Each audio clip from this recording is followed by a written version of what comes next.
Welcome to the U.S. latest news channel. Watch the video to the end to find out the current and breaking news about the Russian war in Ukraine.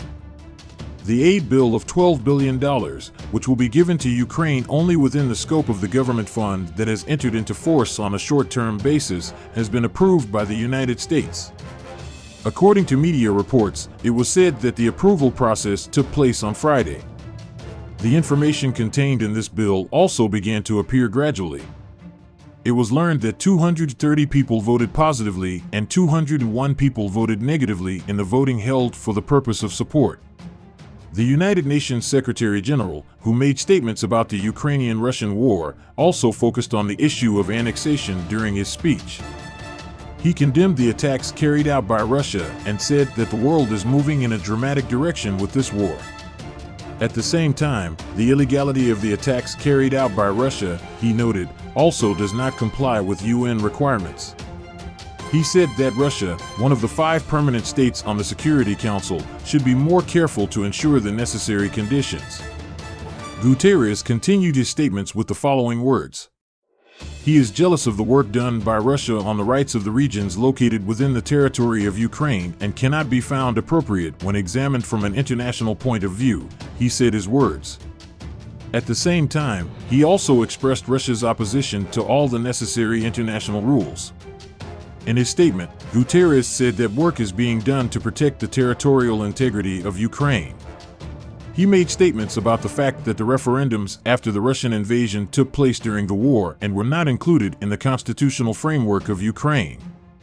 During the statements he made, he continued to target Russia.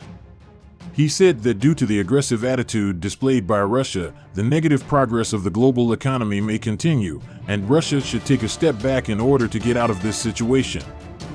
He stated that there is a war that needs to be finished in order for the aid to reach the result and to stay away from the sad consequences. While continuing his explanations, he did not forget to address the world. He stressed that a destructive and purposeless war should be ended as soon as possible and that work should continue so that the necessary national conventions can be fulfilled. As a result of the attack in Zaporizhzhia, many people lost their lives. According to the information released, 30 people were reported to have died. At the same time, it was announced that 88 people were injured in the attack organized by Russia. Some of the people killed in the Russian missile attack are children. In addition to civilian casualties during the attack, it was announced that a police officer was among the decedents. As the Russian attacks continue, Ukrainian President Volodymyr Zelensky said that there should be more aid and support given to Ukraine. He also made statements about the referendum in the territories captured by enemy soldiers. He reported his reaction to Russia with statements declaring that they were reacting to this situation. Zelensky, who also met with the Japanese Prime Minister recently, thanked him for the support that Japan has given. He also expressed his gratitude for the statement made recently by the Japanese Prime Minister at the United Nations General Assembly condemning Russia for its nuclear blackmail. During the statements made by Zelensky, he also explained that he was pleased with the attitude of the world towards Russia due to its attacks. At the same time, the Prime Minister, who was grateful for all the support that the world has given to Ukraine so far, underlined that this assistance should continue until the war ends. He also explained that short and long-term economic assistance should continue to support Ukraine, which is on the agenda. During the Russian-Ukrainian war, these aids will undoubtedly play an important role in eliminating the damage to Ukraine. Zelensky said that the war, which attracted the attention of the whole world due to the fact that it is among the current issues, is a topic that constantly comes to the leaders, and that Japan's support for Ukraine with the infrastructure project it has done is a positive development decried by Zelensky. He also said that these benefits should continue to be increased by the whole world. While it is obvious that Japan openly supported the Ukrainian side during the war, the statements made by Ukraine also confirmed this situation and invited the Japanese side to Ukraine in 2023. At the same time, the technological equipment to be provided by Japan at the request of Ukraine was also among the aid packages made decisively to strengthen Ukraine during the war. In a recent statement by the United States of America, Russia attacks Ukraine's independence threatened, saying that the efforts to annexation condemnation cannot be issued. During the statement, it was also stated that the annexation study has no place in international law. In the continuation of the statement, it was announced by the United States that Ukraine's borders will remain internationally recognized borders, and the United States will continue to support Ukraine. It was announced by Ukraine that the United States will continue to support it militarily and diplomatically for its efforts to retake the regions that they lost because they could not protect their territories during the war. At the same time, the sanctions of the states supporting Ukraine, led by the United States, continue against Russia. Within the scope of the sanctions, not only the political part is included, and the sectors that provide economic support are also affected by the sanctions. Along with the United Kingdom of Great Britain and Northern Ireland, the United States of America has also decided to impose sanctions due to Russia's efforts to dominate the territories it has seized. As a result of the sanctions, it was announced that Russia's access to services provided by the West will be cut off.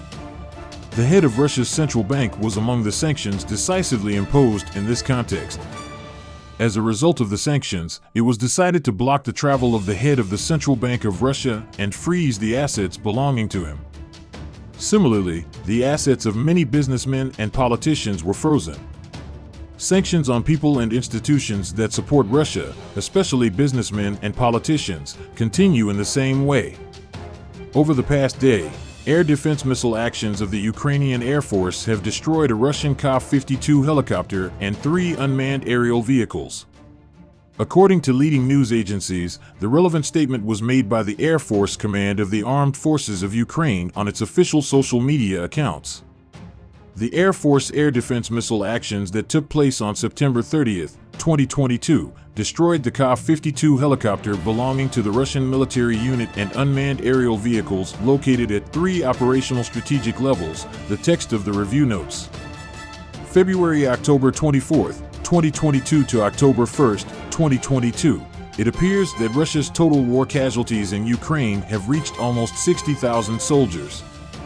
The onset of an attack by Russian troops, until recently, a total of 400 children have died in Ukraine, and in addition 783 more children were injured. The statement regarding these developments was made on the official social media accounts of the Prosecutor General's Office of Ukraine. As of October 1, 2022, more than 1,182 children in Ukraine were affected by the Russian military action. According to information received from people who are familiar with all these developments, a total of 399 children lost their lives and over 783 sustained injuries at different levels of attack, he said. These disclosed data are not clear results, as they are examined in places where military attacks have been held under occupation for some time and brought back to Ukraine.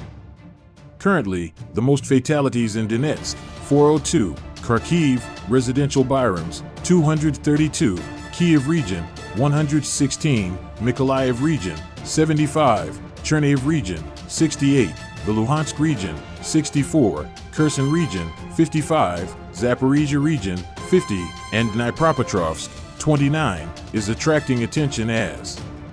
On September 30, 2022, 2 10- and 14-year-old children were killed in a missile operation carried out by Russia against a humanitarian event evacuating the city of Zaporizhzhia. A 3-year-old boy survived the attacks with injuries. In addition to all these developments, a 17-year-old girl was injured yesterday as a result of Russia's October attack on Mykolaiv. On the night of October 1, 2022, as a result of Russia's attack on Mykolaiv, a 3-month-old baby was injured. Please don't forget to subscribe to the channel and like the video to be informed of the developments at the speed of light.